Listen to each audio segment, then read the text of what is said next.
नमस्कार, मराठी मंडळीवर तुमच्या सगळ्यांचं पुन्हा एकदा स्वागत आहे। सत्तेवर असूनही सत्तेतल्या लोकांवरच तुटून पडणारे, विरोधकांना मागे टाकून आपल्या टीकेने सत्ताधाऱ्यांनाही गडबडवून टाकणारे, बीड जिल्ह्यातल्या मस्साजोग प्रकरणाच्या वादात चर्चेच्या केंद्रस्थानी राहणारे हे आहेत आमदार सुरेश धस। मित्रांनो, बीड जिल्ह्याच्या राजकारणात सध्या एक नाव प्रचंड गाजतंय, आमदार सुरेश धस। त्यांचा हा प्रवास संघर्ष, बंडखोरी आणि परखड टीकेने भरलेला आहे। धनंजय मुंडे आणि वाल्मिक कराड यांच्या विरोधात उघडपणे आक्रमक झाल्यानंतर सुरेश धस पुन्हा एकदा चर्चेत आले। पण सत्तेत असूनही ते नेमके एवढे आक्रमक का झाले, त्यांच्या मागे कुणाचा आधार आहे आणि त्यांच्या जीवन प्रवासातले ते क्षण जे त्यांना आघाडीच्या नेत्यांच्या यादीत घेऊन गेले, या सगळ्यांचा या व्हिडिओमधून मागोवा घेऊया। सुरेश धस यांचा राजकीय उदय खरा तर बंडखोरीतूनच झालेला आहे। सुरेश धस यांचा जन्म बीड जिल्ह्याच्या आष्टी तालुक्यातील जामगाव येथे झाला। त्यांनी आपल्या राजकीय प्रवासाची सुरुवात जामगावचे सरपंच म्हणून केली। तिथून ते जिल्हा परिषद सदस्य आणि नंतर जिल्हा परिषदेचे उपाध्यक्ष झाले। सुरुवातीपासूनच त्यांचा स्वभाव बंडखोरीचा होता।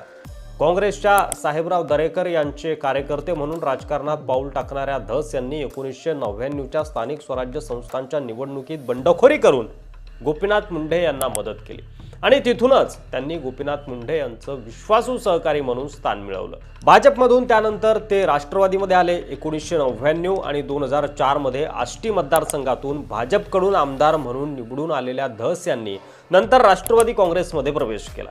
2007च्या जिल्हा परिषदेच्या निवडणुकीत त्यांनी राष्ट्रवादीला पाठिंबा देत भाजपला मोठा धक्का दिला।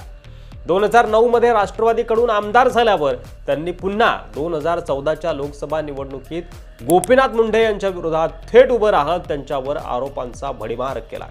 जरी त्यांचा पराभव झाला तरी त्यांची बंडखोरीची प्रतिमा अधिकच ठळक झाली। त्यानंतर पुढच्या काळात पंकजा मुंडे आणि सुरेश धस पुन्हा जवळ आले आणि भारतीय जनता पार्टीसोबत सुरेश धस यांनी जुळवून घेतलं। मात्र 2024च्या लोकसभा निवडणुकीत काय घडलं तुम्हा सगळ्यांना माहीतच आहे।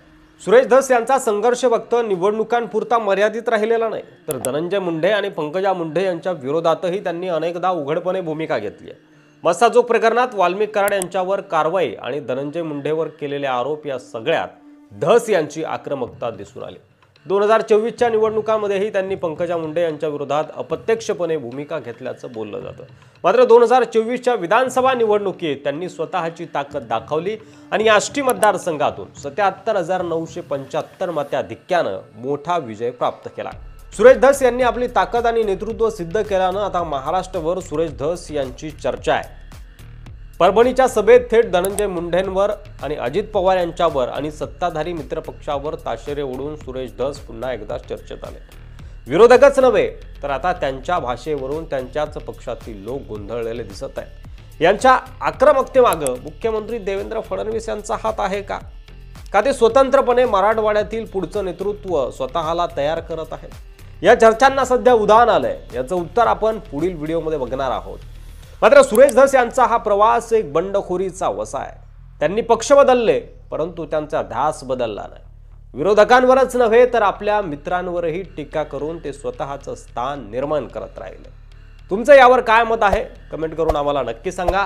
मराठी मंडळीवर नवीन असाल तर सबस्क्राइब करा आणि व्हिडिओ जास्तीत जास्त शेअर करायला विसरू नका। पुन्हा भेटू पुढच्या व्हिडिओमध्ये सुरेश धस यांचा आका कोण हे बघण्यासाठी। तोपर्यंत रजा घेतो। धन्यवाद। जय महाराष्ट्र।